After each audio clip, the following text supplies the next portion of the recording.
दोस्तों नमस्कार। दोस्तों, आज एक नई घटना हुई कि आज हमारे भारत के प्रधानमंत्री मोदी जी लेह के नेमू चौकी पर पहुंच गए, जहां पे हमारी सेना बिल्कुल तैयार है चाइना से दो दो हाथ करने के लिए। तो दोस्तों, वहां पे चाइना पे जाने का प्रोग्राम पहले हमारे रक्षा मंत्री राजनाथ सिंह का था, लेकिन 2 दिन से ये प्रोग्राम टल रहा था और किसी को उम्मीद नहीं थी कि हमारे प्रधानमंत्री नरेंद्र मोदी जी वहाँ पे पहुँच सकते हैं। लेकिन जब वो पहुँच गए वहाँ, तो सेना का हौसला बहुत बढ़ गया और उन्होंने वहाँ पे जाके सिर्फ 2 काम करे। एक तो हमारी सेना का हौसला बढ़ाया और चाइना की सेना का हौसला पस्त किया, क्योंकि वहाँ का शी जिनपिंग कभी भी अपनी सेना के बीच में इस तरह नहीं जा सकता। तो इस तरह उन्होंने वहाँ की सेना का, चाइना की सेना का मनोबल बहुत गिरा दिया और हमारी सेना का मनोबल बहुत उठा दिया और उनको बताया कि हमारे साथ पूरा देश इन सैनिकों के साथ में खड़ा हुआ है। तो दोस्तों, इस तरह भारत ने एक बहुत कड़ा संदेश चाइना को दिया है कि हमारा देश पूरा जो है चाइना के साथ है, इंडिया के और साथ इसका है। एक उदाहरण मोदी जी 2 दिन पहले भी दे चुके हैं, जब उन्होंने 59 ऐप बैन कर दी थी। तो इस और भारतीयों ने उनका पूरा सहयोग किया।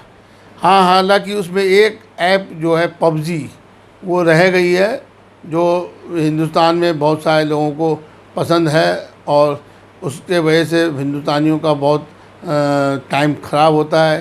तो इसको भी कायदे से बैन कर देना चाहिए था, क्योंकि ये देश के लिए बहुत घातक है। तो लेकिन मोदी जी ने चलिए जो करा, और हम लोग उम्मीद करेंगे आगे ये पबजी बैन होना चाहिए। लेकिन आज जो संदेश मोदी जी ने दिया, उससे चाइना की चूल्हें हिल गई। चाइना को बहुत बड़ा झटका लगा है और इसके वजह से जो मोदी जी के बयान थे, जो मोदी जी ने नाम तो नहीं लिया चाइना का, हालांकि उसमें एक विवाद भी हुआ कि कांग्रेस सरकार कहने लगी कि चाइना का नाम क्यों नहीं लिया। अरे भाई, पता नहीं इनको कांग्रेसियों को कि इनकी कौन सी रणनीति थी जिसके वजह से ये नाम लेते हुए भी और सैकड़ों एकड़ ज़मीन, सैकड़ों किलोमीटर ज़मीन चाइना को दे देते थे। लेकिन मोदी जी ने चाइना का नाम भले ही ना लिया हो, लेकिन 2 इंच ज़मीन भी देने को तैयार नहीं है। तो ये एक भारतीय प्रधानमंत्री नरेंद्र मोदी की खासियत है और जिसको कांग्रेस कभी समझ नहीं पाएगी, क्योंकि कांग्रेस अपनी रणनीति से लड़ती रही। और मोदी ने साफ संदेश दिया कि जिसके पास ताकत होती है वही शांति स्थापित कर सकता है। तो इस तरह भारत चूँकि आत्मनिर्भर होने जा रहा है, तो चाइना को वैसे भी झटका लग रहा है।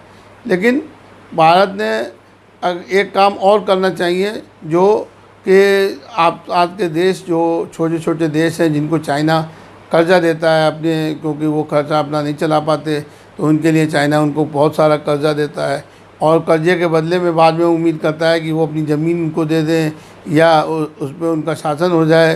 तो इस तरह की हरकतों को करने वाले चाइना को एक जवाब और देना चाहिए कि वो उन देशों को भारत सपोर्ट करे। और जैसे कि अभी आपको याद होगा, शायद मॉरिशस का बहुत बड़ा कर्जा भारत ने उतारा था। तो इस तरह के काम और भी करने चाहिए, क्योंकि ये नेपाल, श्रीलंका और छोटे छोटे कई देश हैं जो चाइना से इसलिए डरते हैं कि हमारे पर उनका कर्जा है, जिसमें पाकिस्तान के ऊपर बहुत बड़ा कर्जा है।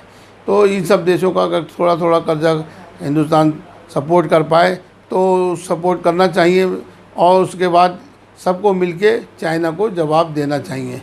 तो ये एक बहुत बड़ी उपलब्धि होगी भारत की कि भारत चाइना के ख़िलाफ़, और अगर इनको संगठित करता है तो पूरी दुनिया सपोर्ट करने को तैयार है और लोग सपोर्ट करेंगे और चाइना को कड़ा जवाब देंगे। अमेरिका अभी आपको पता ही होगा कि दे रहा है जवाब, और अमेरिका ने अपने जो जहाज़ हैं पानी के तमाम लगा दिए हैं और साउथ चाइना सी में और गश्त बढ़ा दी है। ऑस्ट्रेलिया, जापान भी साथ देने को तैयार हैं। ताइवान पे ये कब्ज़ा करना चाहता है, ताइवान भी लड़ने को तैयार है, वियतनाम भी लड़ने को तैयार है। इससे बहुत सारे छोटे छोटे देश हैं जो चाइना की दादागिरी नहीं बर्दाश्त करना चाहते हैं और वो लड़ना चाहते हैं। तो भारत को उन सबको सपोर्ट करना चाहिए और इसी तरह का काम करते रहना चाहिए। और भारत को, जो भारत की सेना है, जो इतनी दमदार सेना है, जिसका विश्व में पूरे विश्व में एक नाम है, और सबसे बड़ी बात यह है कि भारत की सेना हर परिस्थिति में रहना जानती है, चाहे वो -40 डिग्री सेंटीग्रेड का टेम्परेचर हो, चाहे वो कहीं गर्म देश में हो, सब जगह वो अपना लड़ाई लड़ने में सक्षम है। और चाहे ऊंची पहाड़ियाँ हों, चाहे समुद्र हो, सब जगह भारतीय सेना का जलवा रहता है। तो इस समय जो लड़ाई चल रही है गलावान घाटी में, तो वो भारतीयों को कोई नुकसान नहीं पहुंचा रही है, क्योंकि भारत उस स्थिति में रहने के लिए बहुत ज़्यादा अपने को इस लायक बना चुके हैं कि उस परिस्थिति में वो रह सकें।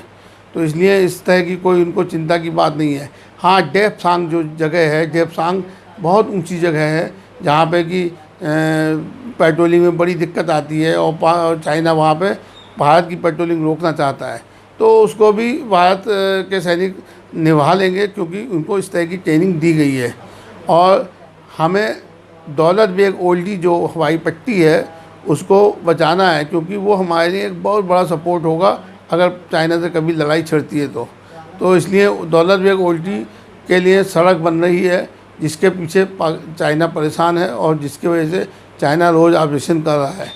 तो इस तरह के काम मोदी जी ने जो किए हैं, जो इंफ्रास्ट्रक्चर मजबूत करने के, ये एक बहुत बड़ा हिम्मत का काम है।